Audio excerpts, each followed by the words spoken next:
Thanks for being here. Subscribe to Cheating Stories Best, so you don't miss new stories. For which the wife starred in. Today's story with a similar plot. Enjoy watching it. Forgetting to set the alarm, I slept until almost 8 in the morning. Heidi had already left, which was good for me. I needed to finish searching the house. I called my boss, Albert Falmouth, CEO of Fino. Albert, this is Merle. Can I take the day off? I have problems at home, and I need to focus. You're not cheating on Heidi, are you? No, nothing like that. How long can I be gone without causing problems? Take a month off, and then we'll talk. Gemma and her assistant, Arc Hero, are doing such a good job with your department that you could retire today. Sounds good. I should call Gemma and explain what's going on with me. I'll handle everything myself.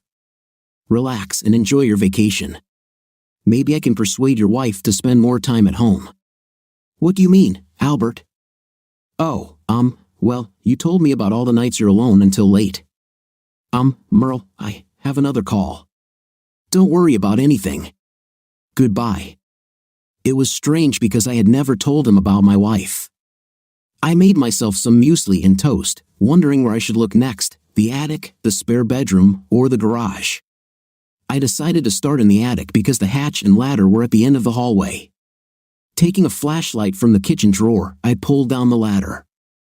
When I climbed up, I discovered that I could stand right under the ridge of the roof. The attic was empty except for a laptop and router positioned above our bedroom ceiling. A laptop? Over my bedroom? The screen was black, but when I touched the touchpad, a picture of our bedroom appeared. I looked through the directories and found a 2 terabytes hard drive and a folder named Daily that contained 484 MP4 files. I was stunned. At the same time, I was on the verge of fury. I opened one file, dated Tuesday, 3 weeks ago. I was working that day. The camera appeared to be motion-triggered, as Heidi walked in and out of the room several times. But then a timestamp showed that 2 hours had passed before the recording resumed. My wife was now wearing provocative lingerie I had never seen before. A man followed her into the room. It was my old friend Spencer. When I could finally move again, damn it, I first needed to breathe. I closed the video so that the image of our bedroom reappeared on the screen. I descended into the hallway, closed the attic hatch, and started sobbing, no tears, just hysterical sobbing. 5 minutes later, after a few deep breaths, I went to the spare bedroom. I was now on a mission to find the truth. I quickly searched the dressers, bed, and adjacent bathroom. There were some clothes hanging in the closet, and when I moved them aside, I saw a board measuring about 60 by 45 centimeters, screwed to the wall with 4 screws, 1 in each corner. I remembered seeing a screwdriver on the shelf above me, so I took it down and removed all 4 screws. When I removed the board, I found a safe slightly smaller than the hole. It had a dial and a lever. I tried pulling the lever, but nothing happened.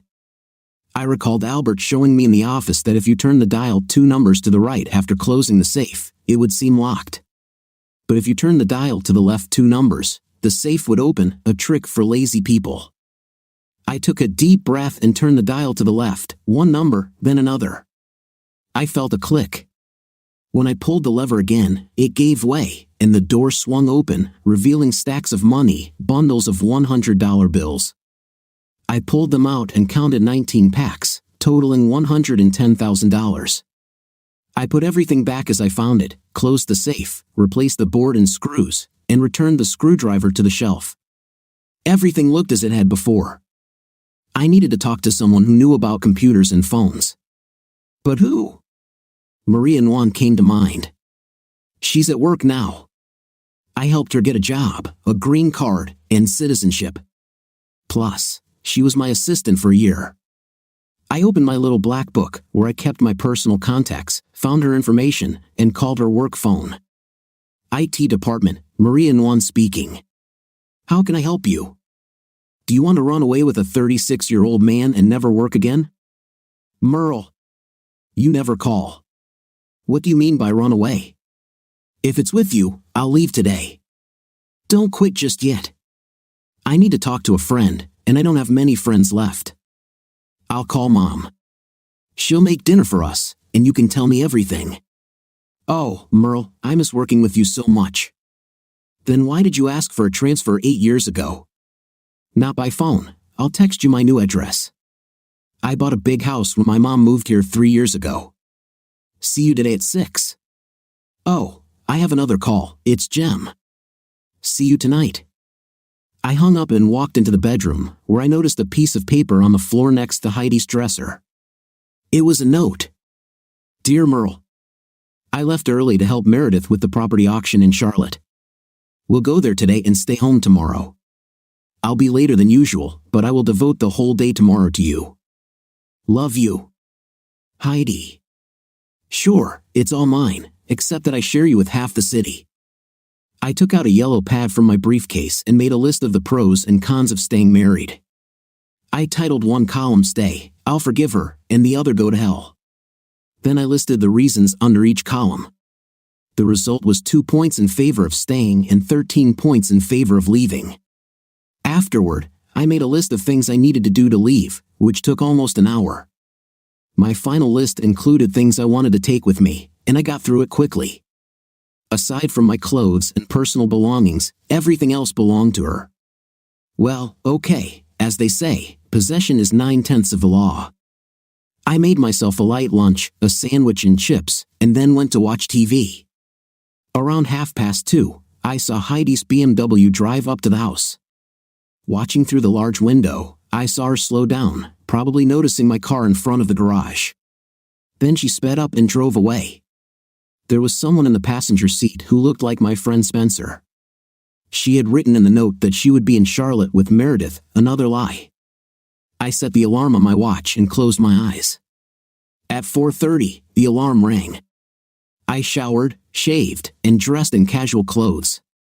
After entering Maria's address into the GPS, I drove to her house without incident and arrived there at 5:50. Her mother met me at the door, smiling, shaking my hand, and bowing slightly as I entered the living room. Sit down, she said, before rapidly speaking in Vietnamese, repeating one phrase several times, you make a good husband. I asked her in French what I should call her. She replied, Mom. Saved by the door opening, Maria walked in and greeted her mother in Vietnamese. Then, taking a step toward me, she hugged and kissed me. I gently moved her back and examined her from head to toe. She wasn't pure Vietnamese. She was 5 feet 11 inches with full, natural C-cup breasts and very curvy hips. She wore a sparkly dress that ended 8 inches above her knees and 3-inch heels. Her jade-hued eyes were mesmerizing, with Caucasian features, and her lips were plump and attractive. You make a good husband, Maria's mother repeated. Mom, stop. What are you both saying? Maria blushed, lowering her eyes, and whispered something. What? I can't hear you. She says you would be a good husband, I replied. Mom, that's enough, Maria said, flustered. Clever woman, go eat, her mother exclaimed, inviting us to the table. I went into their small bathroom, washed my hands, and then sat down at the table. Maria's mother kept saying something as if someone were listening while Maria just smiled at me. Dinner consisted of seafood, rice, and green tea. Afterward, her mother shooed us upstairs. This was the first time Maria's mother had sent me to her daughter's room. We entered, and Maria closed the door. Wait, Maria, let me talk first. If you still want me afterward, I'll stay the night. She nodded, and I told her the whole story, my marriage, my wife's dirty secrets, my plans, my needs, and everything I wanted to say. An hour passed, and when I finished, I extended my hand to her. She melted into my arms, crying, laughing, and kissing me. Why did you transfer from being my assistant to IT? I asked. I couldn't work with you anymore. You were happily married, and I wanted to jump on you, but it would have ruined everything. I thought I might feel some guilt for being with another woman, but there was none. That evening, we made love, and it turned out I was her first. The next morning, I got up, dressed, and went downstairs to Maria's kitchen. Her mother greeted me as the smell of brewing coffee filled the air. She made a huge omelet while I checked my phone for missed calls or messages. None. Good morning, Merle, Maria said, appearing in a white robe that concealed everything yet revealed nothing. If I didn't have urgent business, I'd have gone back to bed with her. Maria, do you think you can take next week off? I already did. Tommy, who works nights, needs the money because his wife is due next month. I owe him 3 days when the baby's born. Then follow me to my house so I can leave my car there, and after that, we'll go to the Apple store for a new iPhone, then to a used car dealer. Are you ready? The kiss I received confirmed her readiness. When I arrived at my house, Heidi's car wasn't there. I signaled Maria to come in with me. She was wearing another short, tight dress, and I wanted to stop, but there was too much to do. Bad Merle, I thought. At the end of the hallway, I pulled out a ladder and climbed up to make sure she hadn't installed any more cameras in the spare room. I opened the safe and saw that she had added another wad of $100 bills. Buying the iPhone was easy, and buying a big truck was easy too. We went to a used car lot and found a Suburban with 28,000 miles on it. It was fully equipped, including a towing device.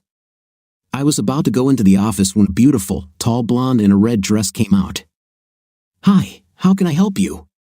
How much do you want for this Suburban? I tried to sound casual. $149,795 plus tax, plates, title, and handling fee. Do you have trailers? Of course, honey. Follow me. Here it is, a 7x14 do4. Is that what you're looking for? Let's go inside and talk. When all the negotiations were over, I purchased the Suburban and trailer for $158,500 in cash. I agreed to bring the cash receipt by Friday morning. The extra money in the transaction was to make the cashier's check personal, so we wouldn't have to report Form 8300 to the IRS. Maria took me home, and we promised each other that we'd be together forever. Heidi's car was still missing. After cooking and eating dinner alone, I went to bed. I felt Heidi get into bed around midnight.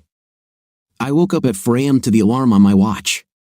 I took her phone and went to my home office, removed the battery, and closed its terminals, as Maria had shown me. After putting Heidi's phone back on the charger, I went back to bed and slept until my second alarm went off at 6:30. Heidi was still sleeping. I got up as usual, got ready for work, and made myself a bowl of oatmeal and a cup of coffee. While in the kitchen, I heard Heidi calling out. Merle. Merle. Yes, darling? Thank God you're still here. My phone isn't working. She walked into the kitchen in her robe, shaking her phone and frantically dialing numbers. She handed it to me, and I pretended to care, repeating her actions. It's dead. How about I take it to the Apple store and buy you the latest model? They can transfer all the data from your old phone to the new one via memory cards, and everything will be the same. I'll take the day off and work on it for you. But I need my phone. Can't we put my memory card in your phone? No, honey. I have a Samsung, and you have an iPhone. You can use my phone today. Today's Thursday, your easiest day of the week, right? Oh, well, yeah, I think that'll do. We exchanged numbers, and she looked like she was about to cry. Maybe on Sunday, we can go somewhere, spend some time alone, and talk? I muttered something incomprehensible, shrugged my shoulders, and left. I went to a local cafe for breakfast, then headed to the Apple store. I left Heidi's old, still functioning iPhone along with the new one with an Apple technician for the data transfer. Outside, I sat on a bench, enjoying the sunlight, thinking about Maria. About an hour later, the technician waved me back into the store. He had finished the job, and I signed Heidi up for a new plan, paying for a year in advance. Next, I went to a different bank than the one I usually use and opened a new checking account. After that, I headed to FCO and went into HR to change the beneficiary on my insurance policy from Heidi to Maria. I also changed my direct deposit account number to my new one. The last stop for the day was a conversation with Albert. When I entered his secretary's office, Marjorie's face showed obvious surprise. Merle, Albert wasn't expecting you today. No, I was running errands, stopped by HR, and thought I'd drop in to see Albert for a minute. Why? Is something going on? No, Merle. I'm sorry. Nothing's going on, you just surprised me. Albert said you were taking a month off. You don't usually use all your vacation time. Let me see if he's free. She pressed a button on the phone. Albert, Merle White wants to see you. Well, let him come in. When I arrived at Albert's office, he opened the door and shook my hand. Merle, come in. Can I get you anything? Coffee, tea, Sprite? I'm fine. Albert closed the door. Sit down, Merle. How can I help you? When we talked on the phone Tuesday morning, I had the feeling you knew something but weren't telling me. What's going on? Is there something I should know? Merle, nothing's going on, Albert, speak now. Okay. Gemma was going to leave, and the council didn't want that to happen. She wanted your job, and the council decided to promote you and give her your job. Okay, breathe, Albert. Slow down and start over. He told me again, this time more slowly. The gist was that my vacation had come just in time. The name on my door had already been changed, but a new position hadn't been created for me yet. Calm down, Albert. If you don't find me a job, I'll retire, sell some of my shares, and go live on an island. How many shares do I have? I'm not sure. Albert, you're a math genius. You know how many shares everyone bought in options. 250,000 shares. It wasn't that hard, was it? What's the price today? $21.53 at the opening today. How much does it cost? $383 million. I won't be living on the street, will I? Can I sell some now? I need to buy a new vehicle. How about 10,000 shares? I'll buy them from you out of my reserve account and write you a check today. That would be great. Now, tell me about Heidi. Your tone gave you away when you mentioned her on the phone. Albert sat motionless in his chair, looking at the floor. Albert, tell me about her. I know a lot more than you think. She dances at the Rebald Strip Club and works in the, back rooms in the executive suite. I know. My problem is, I'm the last person in town to find out. Does Greta know you go there and watch strip teases? Let's forget I said anything. Can I have the check now? Marjorie, come here. She entered, and after Albert explained what we were doing, she completed all the paperwork and wrote me a check for $1,215,300 from the checkbook in her safe. I got up and started to leave. Do what you can about work, but don't worry. Oh, and let's keep this conversation a secret. Heidi doesn't know that I know, and I haven't talked to her yet. Of course, Merle. And if it means anything, I'm sorry. As I touched the doorknob, I spoke my final thought. Albert, is she really that good? The word that describes her performances is wow times 3. As I said goodbye to Marjorie, I began to think. Asterisk Marjorie, you seemed very, very nervous when I came in. Have you talked to Heidi? Asterisk. Merle, why would you, think that I, did that? Thank you. You answered my question. Tell Heidi I said hi. Maria and I spent the rest of the day making Heidi's old phone a clone of the new one. Maria copied all the data from the SIM card to the cloud, and when she finished, everything Heidi received and sent via SMS was duplicated on the new phone and the old one. I kissed her and went home for dinner. My wife was cooking, so I washed my hands, and we had a nice dinner, our last. While I was clearing the table, she asked about her phone. I took it out of my jacket pocket and handed it to her. As I finished rinsing the plates, I asked, Heidi, why didn't we have children? We were both tested. She wasn't there. I looked down the hallway and saw the bedroom door was closed. I lay down on the couch with her old phone and started reading the text messages. I read messages from Meredith, Spencer, Devin, and the mayor. They all hurt my pride, but there was no point in crying. When the bedroom door opened, I covered the phone and sat up. She stopped, looking shocked to see I was awake. She had changed into a dress and was holding her purse and car keys. Where are you going? It's pretty late. I always go dancing on Thursdays. Don't you think you want to spend some time with your husband? Remember me? Merle, honey, Meredith is waiting for me.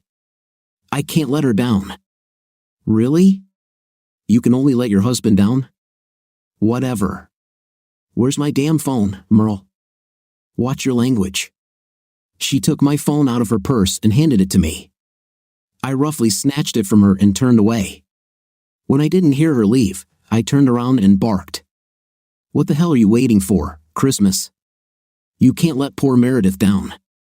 Go away. She ran out the door and drove off. I woke up a little late Friday morning, and Heidi wasn't in bed.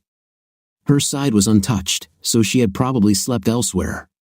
It seems she often did that. After breakfast, I drove to my new bank and deposited the check from the sale of shares into my account. They should have talked to Albert before issuing me a cashier's check to purchase the Suburban. I picked up Maria, and we went to get my new used car. We drove back to her house, and I parked the Suburban and trailer behind the barn. After that, we went back inside and ended up in bed. At 6 o'clock, we kissed, and I went home. Tomorrow is moving day. I cooked dinner alone again and went to bed. I was almost asleep when Heidi called me. Merle, Meredith, and I are in Charlotte. Debbie Messer's husband was hit by a drunk driver today, and we're here to support her. I probably won't be back until Sunday morning, if that's okay. I muttered something incomprehensible, but she didn't seem to hear and hung up. I don't know any Debbie Messer, and I don't think I care. Now fully awake, I got dressed and began erasing my presents from the house. I packed all my clothes, leaving the suits on hangers, and packed 12 pairs of shoes and boots. Another box contained my toiletries, and there was nothing else I could take from the master bedroom or bathroom. I took everything out to the garage. We hadn't parked there in a long time, so there was plenty of space. I walked into the kitchen, pulled out a manila folder from my grandma's recipes folder, and went through every file, book, and folder, looking for something else. I left all the drawers open and papers on the floor because I wanted her to understand that things had changed for the worse. I opened my briefcase, put the manila folder inside, took out a yellow legal pad, and wrote 2 notes and a short letter. I'm leaving you money in the safe. You earned it through hard work, and I don't want to leave you without funds. That fool you made a cuckold of. I took your gold coin and left you the diamonds. I like the coin, I do not like you. P.S. Look in the top drawer. You're a liar. How many of our 16 years of marriage have you cheated on me? How many times have I come second? If I didn't give you enough, why didn't you talk to me? If I weren't married to you, I might have enjoyed watching you and Meredith, but now, I just want to puke.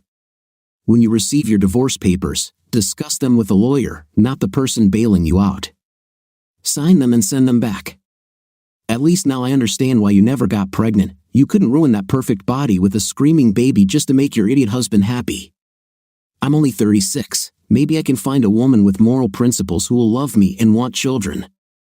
16 years gone forever, and I'll never get them back.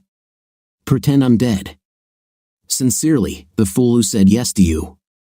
I put the notes in the safe, the jewelry box, and the letter in her drawer.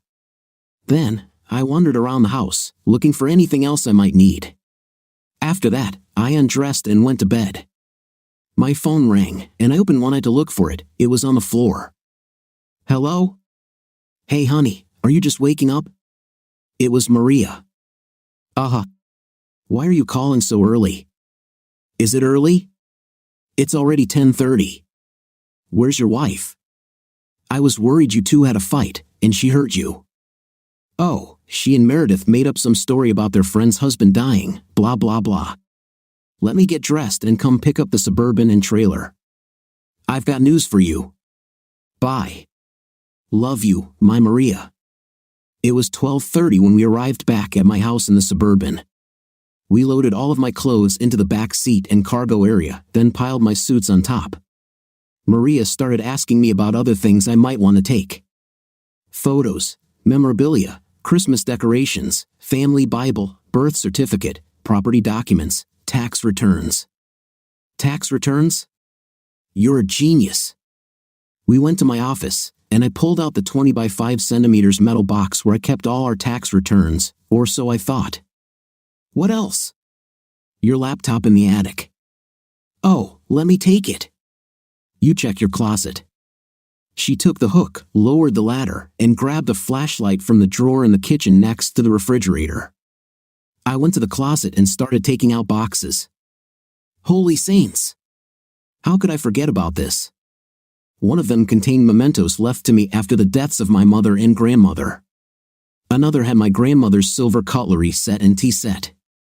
The third box contained 4 silver cups that belonged to my great-grandmother, along with a soft case containing 8 more silver cups, likely belonging to my great-great-grandmother.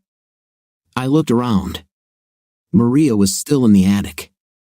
I loaded all the silver and a box of personal items into the trailer and locked it.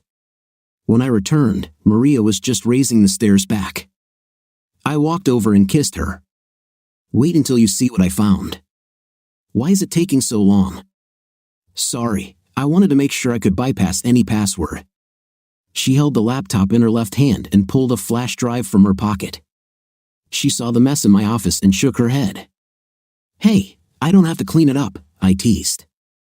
I kissed her, and she smiled. You'll keep kissing me when I'm pregnant, right? Certainly.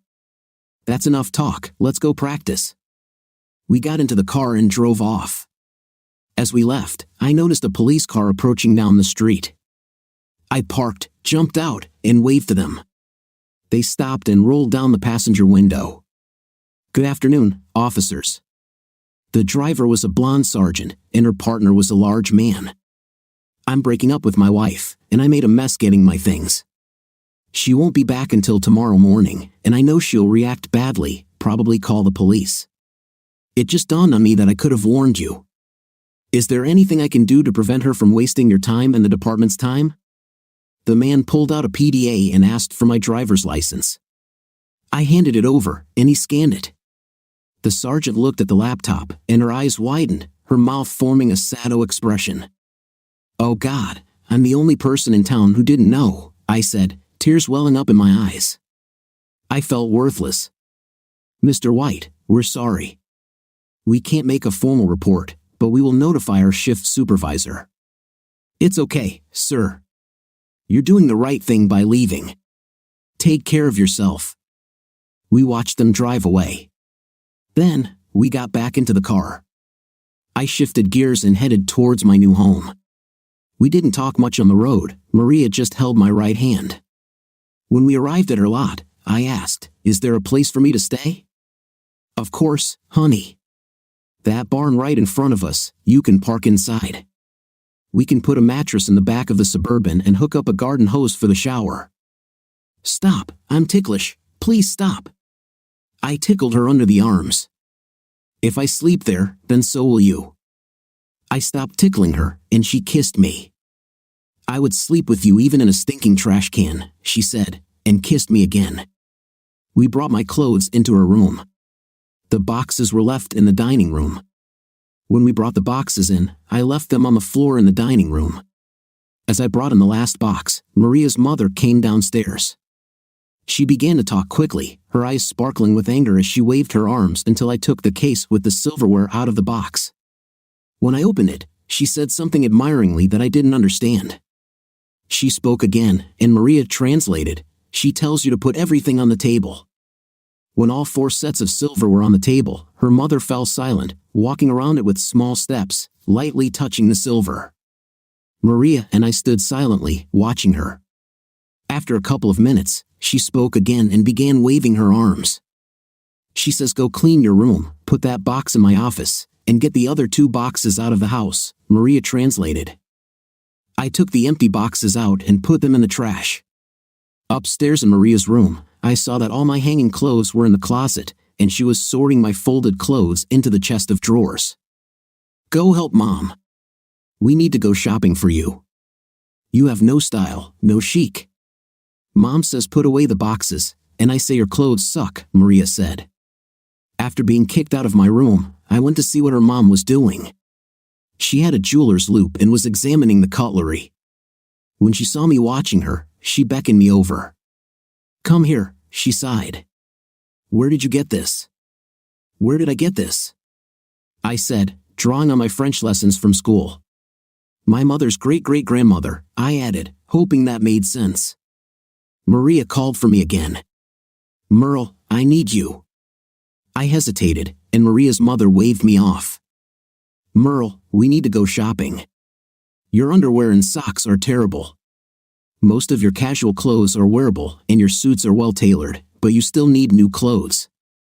Fine, let's do it your way, I said. She grabbed the keys, and we drove to Macy's. 3 hours later, I had new boxer briefs, t-shirts, socks, 6 pairs of casual pants, and several shirts. I took everything into Maria's room, but she pushed me away. So I went to look for her mother. I heard a scream and recognized the word silver in her cry. All the silver was still on the dining table, so we ate at the kitchen table. Maria served me a dish of chicken, vegetables, and rice. Maria and her mother spoke in loud voices in Vietnamese, which I couldn't understand.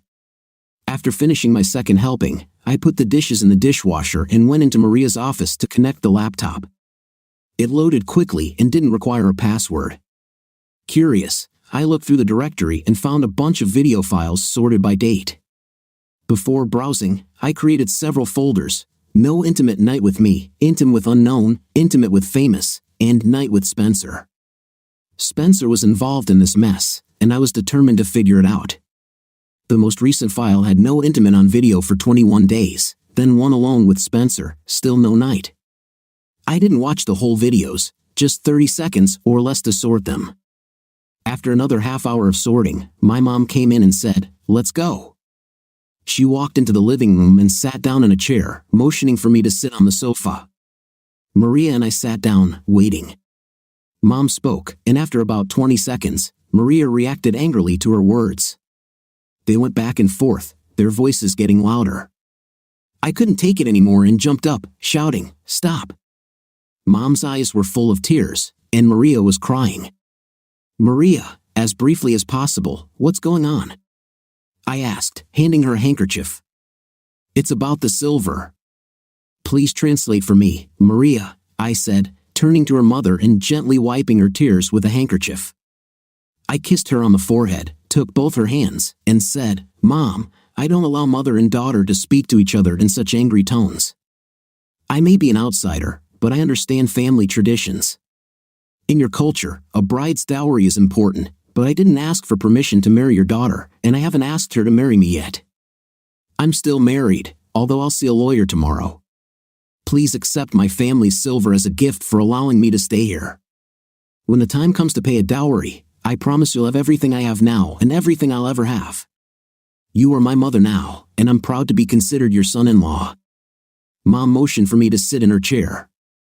She looked at Maria, said a few words, then turned to me and began to speak. Her speech was short, and when she finished, she kissed me on the forehead, both cheeks, and then smiled, lightly tugging at my ears. She nodded toward Maria, who was still sobbing. Maria stood up, and we hugged tightly. "Mom says she accepts your gift, but there will be no dowry. You will marry me and give her many grandchildren. She also says they'll probably have your big ears," Maria said with a smile. "It's time to sleep," she added. I walked quickly towards the stairs, ready for rest. The next morning, Maria woke me with a kiss. "I'm going to work. I'll be home around 6. Don't worry while I'm gone," she said.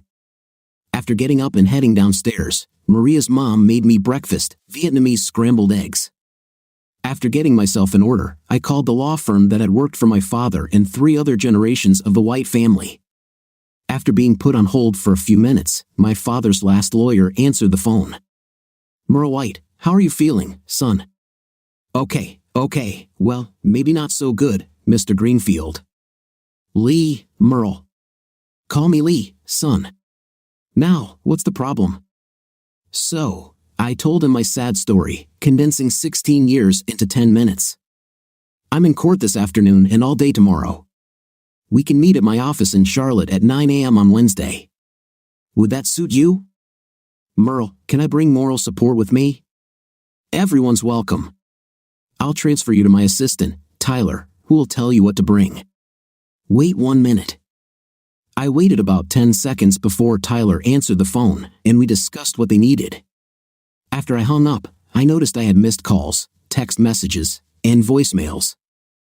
I had forgotten that I'd turned off the ringer on my phone. Looking through the missed calls, I saw many from Hyde, a couple from Spencer, and a few from Meredith and Greg. Checking the texts, I read through Hyde's, from angry and threatening messages to crying and pleading ones. Spencer's only message was threatening, and Meredith's was begging me to talk to Hyde. My voicemails mirrored the texts, except for one from Albert, who asked about the hornet's nest I had stirred up. I started sorting through the video files. Most didn't contain intimate scenes, but Mom interrupted me for lunch around 1 p.m. I followed her into the kitchen, and after eating a delicious fish sandwich, I spoke to her in my rusty French.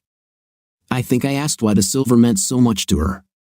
She answered in broken French, telling me, I think, about an NVA officer who had killed both sets of her grandparents because they had the silver he wanted. I hugged her and asked if I could hug her. She laughed and said, sure, but I'd prefer you come to my bedroom and put me to bed. I think she was joking. Returning to my laptop, I was surprised to see someone I knew in one of the videos, Greg Daly. I created a new folder with his name and put the video file there. Shortly after, another familiar face appeared, Arc Hero, Gemma's assistant who replaced me at FCO. He was single, but I could get him fired. Continuing my search for the truth, I found a file dated 3 days earlier than the Arc Hero video, showing my replacement, Gemma, in bed with Hyde. This didn't surprise me. She might have joined Arc Hero in line to be fired, but Albert had shown up in one of those videos too. I worked until Maria pulled me out of the office. Over dinner, she told me she had spoken to her boss and asked them to find her a replacement because she wanted to try new challenges, like diapers and breastfeeding. She slapped me on the back of the head, Gibbs style from NCIS. The next morning, Maria woke me with a kiss.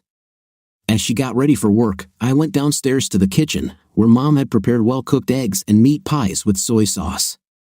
I asked her how certain foods like eggs and bread were translated into Vietnamese. I may never speak the language fluently, but maybe I could understand it better. I had looked at 750 files, leaving 738 more to sort through before I could start taking my revenge. I gathered everything Tyler had asked for and placed a new checkbook on top. When Maria returned home, I asked if her mother would go with me to the lawyer's office. She asked her mother, who responded with something in Vietnamese. She wants to know why, Maria explained. Tell her that it's not about what she hears, but what her eyes see. I trust her judgment. Mom nodded as Maria translated my words. We left at 6 a.m. and stopped in Gastonia for breakfast at a Vietnamese restaurant. We arrived at the law firm 10 minutes early, and I spent most of that time parking. At 9:02, we greeted Lee's secretary and were immediately shown to his office. Merle. Long time no see. How are you, boy? Lee greeted me with a big grin, shaking my hand. And who is this beautiful lady? This is Long Nguyen, my future mother-in-law. She doesn't understand English, but she's very wise. I look up to her as the mother I never had. I call her Mom. Lee surprised me by greeting my mother-in-law in Vietnamese. They chatted for a few minutes, and a smile appeared on her face as we sat down. I was stationed in Da Nang as an interpreter, Lee explained. After my service, I stayed with her family for over 40 years. The confusion on my face must have shown because Lee turned a photo on his desk toward me. It was his wedding photo, with a beautiful Vietnamese woman. We're still married. What about you, Merle? There isn't even paper, let alone ink on it, I replied. You move fast, boy. The ink on your divorce hasn't even dried, and you already have a replacement. I've known Maria for 8 years. Back then, everything seemed fine at home, or so I thought. I see. Lee pressed a button on the phone. Let me call my assistant, and we'll get started. Tyler, can you come in here? You call everyone son, Lee, I joked. He is my son. I have 2 sons and a daughter, and I'm still working at 69 because of my daughter's wedding, he said with a grin. Oh. I responded, embarrassed but then understanding his last sentence. Tyler walked in with the same big smile and round head as Lee. We spent over an hour going through the documents I had brought, discussing the terms I wanted, and answering questions. Right before we left the office, I had an oh yeah moment.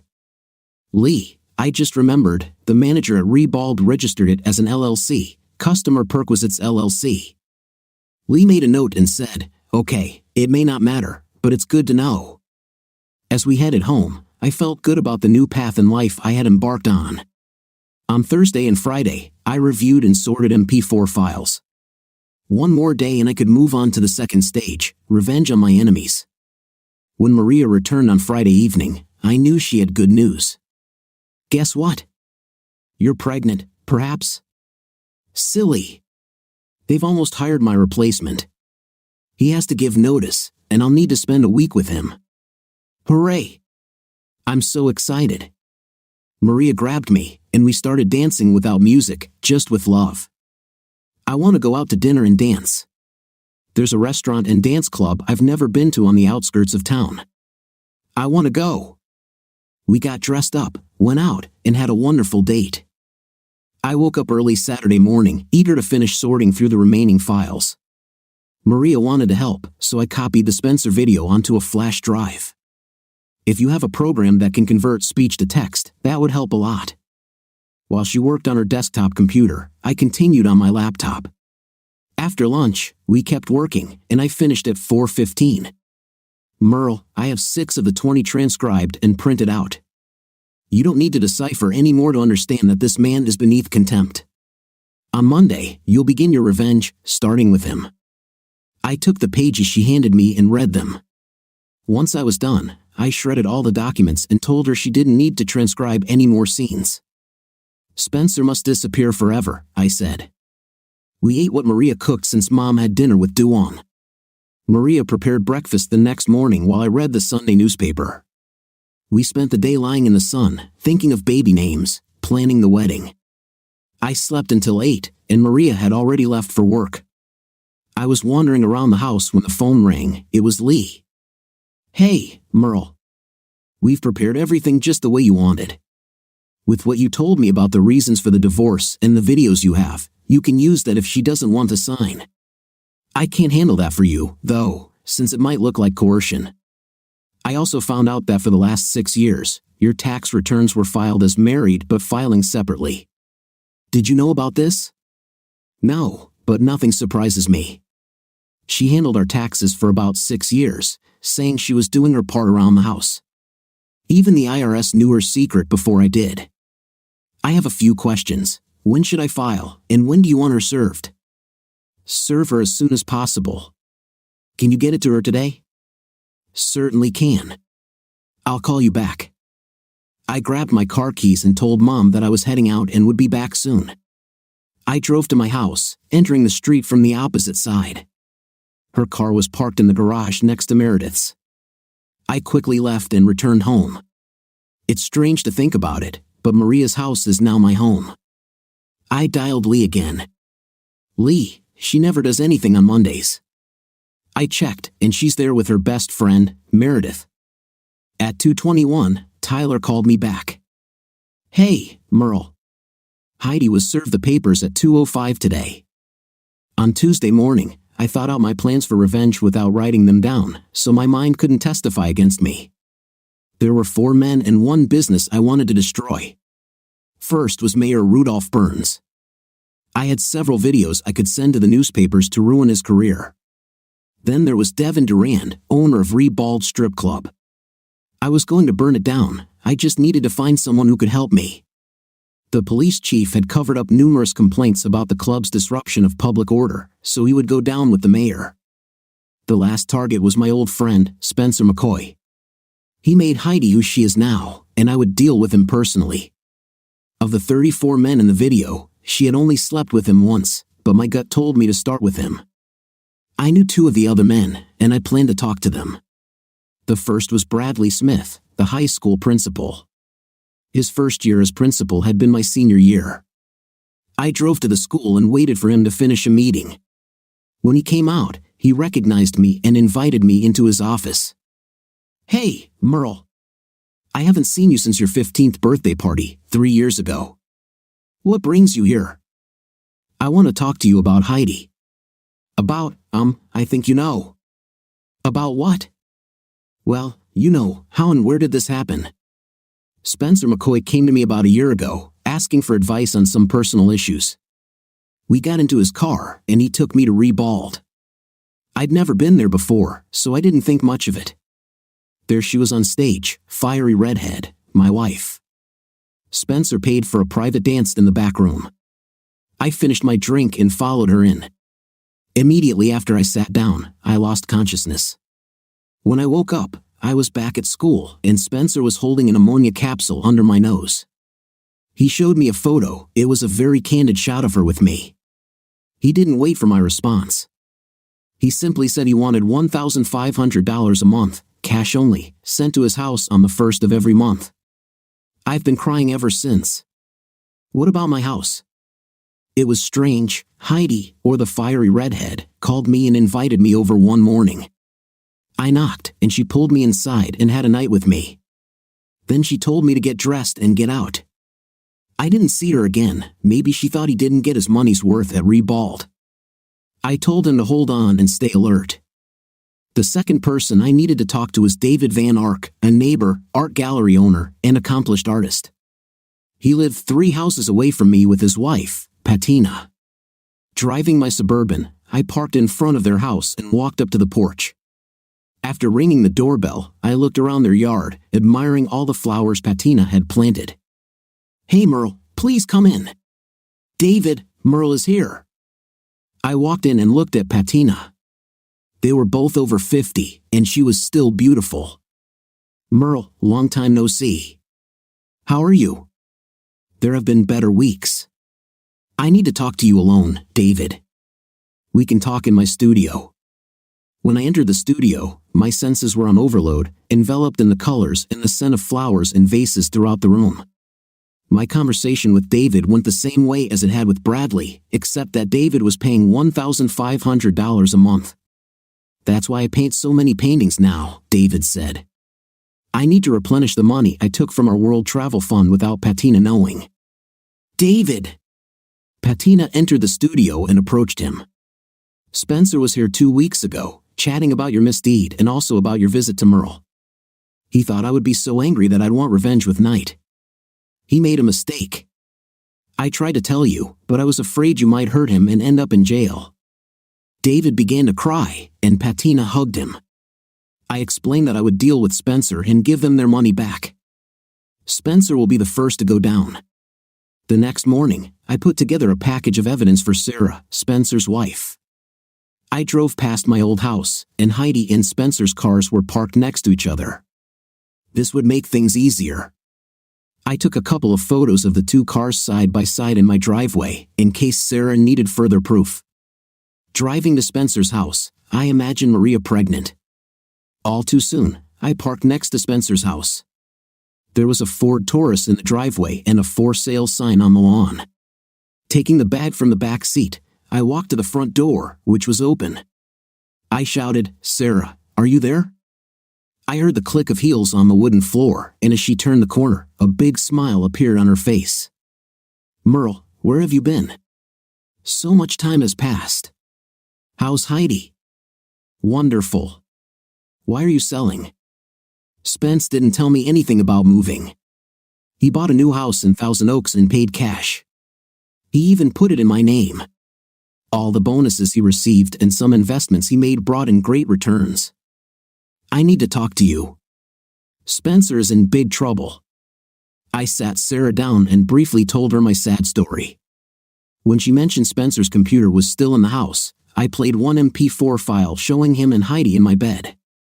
After night, they were saying nasty things about Sarah and me. I showed her some photos of him and Heidi. I explained his extortion schemes and the money he earned. Sarah looked sad but didn't cry. I've long suspected he was cheating on me. "Can I take the CD and photos for my lawyer?" "Yes, but wait a few months to file for divorce. He's gotten involved with some really bad people, and I'm not sure he'll survive. Since he gave you a house, change the locks. If you need money, don't be afraid to ask. You and I are the real victims of this Greek tragedy. I'm rich because of stocks I bought at work, so if I help you, I'll be hurting Spencer. What about Heidi?" Will you try to save the marriage? I may forgive her someday, but I will never be able to love her again unless there's divine intervention. I've reconnected with someone from my past, and I'm head over heels in love with her now. Sarah, can I take his safe and computer? His CDs and photographs are in the safe and on the computer. Take them. I'll go home. I handed her 2 business cards, one for the locksmith and one of mine. Call this guy. He's honest and reliable, and he owes me. Say my name. I'm serious, call me if you need anything. I kissed her forehead. As she pulled out of the driveway, I dialed Maria's number. Maria, you said you have a brother in the city? I need a little help moving a safe. I'll call him and give him your number. While I waited, I looked at Heidi's old phone and went through her messages. I watched the last one from Spencer, *, baby, I'm coming, and we're going to spend all day and all night catching up. *. My phone rang. Hello? My sister said you need help. I have a safe that needs to be loaded into my trailer. I gave him the address and the dimensions of the safe.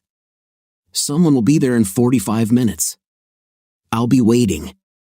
We disconnected. 35 minutes later, a van arrived. 2 men came out with a cart.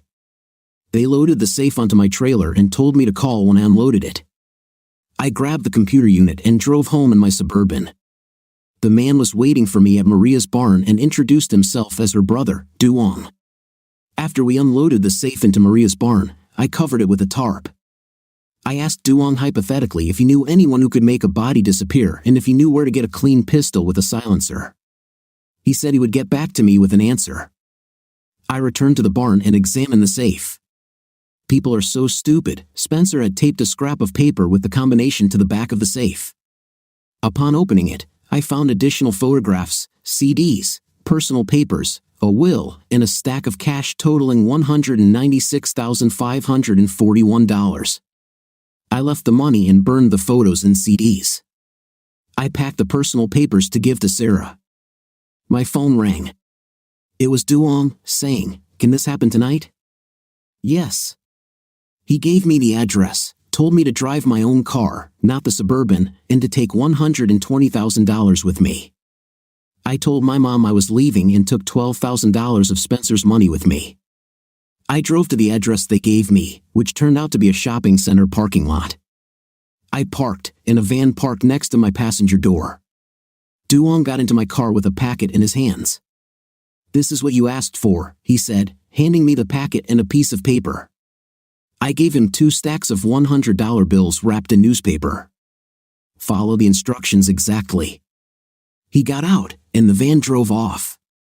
I read the instructions and drove to Spencer's house. When I was almost there, I called Spencer, hoping he was busy with something. "Spence, I'm at your house. There are 3 guys in your driveway with a truck, and they're trying to load your safe into the truck. Stop them." "How?" "It's 3-1. "Okay, I'll be there soon." I parked in his driveway and turned my car west on the road out of town. 15 minutes later, his car screeched around the corner and slid into his driveway. He got out, and I yelled at him to get in my car. They just left. "Sit down." The safe was gone. He believed me and got into my car.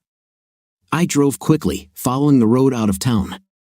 As I drove to my destination, Spencer continually complained, cursed, and grumbled about how unfair life was. When I stopped 100 feet from the dump, he fell silent. "That's the truck that took your safe. Drive through the gate." I pulled in and drove around until I found the lane I was supposed to be on, marked with a sign that said, "Confession is good for the soul." I drove along this lane until I reached an opening with a crane overhead and parked. As soon as Spencer asked, "Is this my safe?" I walked out, closed the door, and leaned out the open window, holding a .22 pistol with a silencer. He didn't even notice that I had a vinyl glove on my right hand. The shock on his face said it all. "Spencer, I ask questions, and you answer. Mess with me, and you'll get hurt. Nod if you understand." His head jerked, but when I moved my right hand, his head nodded more vigorously. "Fine." Now, did you install a laptop above my bedroom ceiling with a camera and a smoke detector? Yes. No buts. Did you blackmail Heidi by threatening to tell me about her actions if she didn't sleep with you? Yes or no? He sighed and lowered his head. Yes. How many people are you blackmailing for their intimate misdeeds that you caused? About 60. Does Sarah know? No. Please don't tell her. Last question. Why do you hate me so much? She's too good for you, Merle. You don't appreciate her. I killed him. I walked to the exit of the landfill, where Duong picked me up and took me home. He stayed for dinner, and we had a great time eating and talking. As he was leaving, he stopped and looked at the silver. Did you give all this to Mom? I nodded. He smiled. That night, I confessed everything to Maria and begged her for forgiveness. Merle, we Vietnamese think about killing differently than white Americans. Where a person deserves to die and dies, we don't care how it happened. Understand? I transcribed 6 scenes of conversation between Heidi and Spencer. He was an evil and disgusting man who deserved to die. Lee called me early in the morning. Hey, hi buddy. Good morning. Your wife will sign the papers today if you talk to her. What does it mean, signing? It means that after submitting the documents, you will be free in 90 days. What should I do? Tyler is on his way to pick you up, and will take you to your old house to meet Heidi and her lawyer at 10. Okay, I'll be ready. I called Maria. Maria, is Nguyen listening? Yes. Great news. I'm meeting with Tyler, Heidi, and her lawyer at 10. She will sign, and in 90 days, I will be free. Amazing. What does she want to talk about? Talk only. No kissing. Yes, darling. Bye. Tyler picked me up, and I gave him directions to Heidi's house. When we arrived, her lawyer was already walking towards the front door. Heidi came out to meet us. Oh my God, Merle. Her picture doesn't do her justice. Come on, Tyler, don't drool. We went inside, and I led Tyler to the dining room. Heidi didn't look me in the eye. We signed and initialed documents until everything was finalized. Both lawyers returned to their offices, and Heidi and I were left alone, strangers after 16 years of marriage. Did you want to talk? She got up and started walking. It all started 6 years ago when you were at a 2-day seminar in Atlanta. Spencer came to me, and I became the first victim of his extortion scheme. He gave me some stuff and stayed overnight. The next night, Spencer gave me more and took me to Rebald. I was in awe of the control the girls had over the men's wallets. When I finished, there were $1,500 bills on the stage. From that moment on, you became second to me. I won't tell you about all the men or women I've slept with, there were many of them. At first, I danced only on Fridays, then on Wednesdays. That's when Meredith joined me. Add in the Saturdays I supposedly gave to charity and the Thursdays I supposedly went dancing, and I started treating you like a roommate. The men we were with, powerful men not filmed at the club, paid decent amounts of money for a lap dance or a night in their hotel rooms. Many nights, this is why I was late home. Among them were local politicians, businessmen, police officers, as well as victims of Spencer's blackmail. So you didn't see our future together? No. The thrill of intimacy with many men and the money is something I can't resist. There's one elderly man, 58, who is rich and really wants me just for himself. Maybe I'll try with him. What about Spencer? He's bad news. A truly evil man. He hurts me and calls you all sorts of names. I hate him. Take your money and diamonds and go far away. Did you know he installed a camera and a smoke detector in our bedroom and a computer in the attic? Camera? Oh God, no. How long? 5 years. That's why he made me call the men he was setting up at the club. She lost her composure, tears and mascara were running down her cheeks, and I felt no sympathy for her. Don't worry, I have everything under control.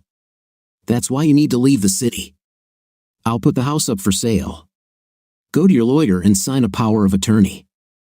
We stood and looked at each other for a moment. "Heidi, can you take me to where I live?" "Certainly." When we arrived at Maria's house, she asked, "Have you found someone you can love?" "Yes," I replied, getting out of the car. "Fine." Heidi went to her future, and I went to mine. Maria came home at 4 and said, "They fired him." "Who fired who?" "My replacement. His job fired him, so I have 1 week left." "The day after tomorrow is everything signed?" "Yes, 90 days. We should get married in court or at the magistrate's." I told my mom, and she slapped me because she was still not used to my humor. The next day, I went to FCO to see Albert. After I explained what was on the CD and what happened in the 2 scenes, he put his head in his hands. "That explains some of the things I've heard about Jim. Can you go back to your old job?" I laughed and went out on my own. Marguerite pretended to be talking on the phone. After returning to my SUV, I called Sarah and told her I needed to see her. She told me to come. When I got to her apartment complex, and after going through security, I drove to her mansion and parked in the driveway. As she left her house, she asked me, "Have you heard anything about Spencer?" "Only rumors. I heard he encountered those evil people I told you about, but I don't know where he is. I have a present for you." I opened my suitcase and handed her all the papers from his safe along with $120,000. "His will is there." She looked at the money. When I left to see Maria, we were planning to visit relatives in Gastonia. When there was a knock on the door, I opened it to find a policeman standing in the doorway. I invited him inside and led him into the living room. "How can I help you, officer?" "I'm investigating the disappearance of Spencer McCoy. He disappeared yesterday, and we were told that you know him and saw him at his house yesterday. I've known him for many years, but I haven't always treated him well. He always balances on the line between legal and illegal. I drove to his house to see him, and the front door was open. I called him and told him I saw it. He said he would be here soon. 15 minutes later, he arrived and was angry because his safe was missing. There was a piece of paper on the table by the door, and when he read it, his mood changed from anger to fear. He asked me to give him a ride, and I agreed. I drove him west out of town and dropped him off at a bus stop. He said someone would pick him up, but I had to leave quickly. He added that these are evil people whom I don't want to know. That's why I left. If I have more questions, can I come again?" "Of course, officer." When he left, Mom and Maria hugged me from both sides. We went to Gastonia, and I had a great time watching Maria fend off all the single women trying to get between us. She wasn't the only one who returned home with a handprint on her cheek. On Sunday morning, as I got out of bed, I asked Maria, "Can we go on a long vacation next week? I need some time, too much stress." Oops, Mom entered without knocking and quickly left, closing the door and muttering something. Mom was quiet Monday morning as I showed her how to make French toast, just the way I like it. They were so delicious that she ate mine, so I had to make more. I picked up the newspaper, and on the front page, there was an article about the mayor, the scandal, and the secret wife and children. Yes, I would like to go on vacation right now. Over the next few days, the newspaper reported on the mayor's misdeeds, stories of corruption, night, a judge accepting bribes, and a police chief embroiled in a scandal. On the last page was an article about my old friend Spencer, who had disappeared. Bradley Smith called and wanted to know if I had anything to do with the envelope of money that was delivered to him. I answered honestly, "Bradley, I never delivered you an envelope filled with money. Dong found someone who did it." An hour later, Badina Van Ark called to say they had received a surprise gift in the mail and asked if I would like a portrait of my wife at a reduced price. I replied, "Can I come back to you in 8 months?" The police raided Rebald, and the bad publicity hit the business hard. One day, there was a fire there, and it was obvious that it was arson. The fire inspector blamed Devin Durand, who was the owner, manager, and insurance holder. The insurance company refused to pay, and Durand was arrested. The mayor resigned and disappeared. Speculation in the newspaper was that he knew too much to be left alive. After a thorough investigation, the police chief and 2 other officers were charged with various crimes, and 9 other police officers resigned. I put the house on the market, and it sold for full price within a week. Heidi's lawyer took her half. Maria and I went to the French Riviera and spent a week hanging out with famous people on the beaches. We felt that her pregnancy had begun when she was 20 weeks along, and after a doctor's visit, I sold more shares, and we flew to Sandals, and adults only. I signed up for 28 days at a cottage on the water. On the 7th day of our stay, when we returned from a clothing-optional canoe trip, we found someone lying face down on one of our sun loungers. In the near future, Maria and I got married when she was 8 months pregnant, and David Van Ark painted a portrait of her in bridal lingerie with a big belly. What is your impression of the story you listened to? It seems to me that my husband went into the attic and looked through those compromising tapes for a reason. What's your opinion on that? Let me know in the comments. See you in the comments.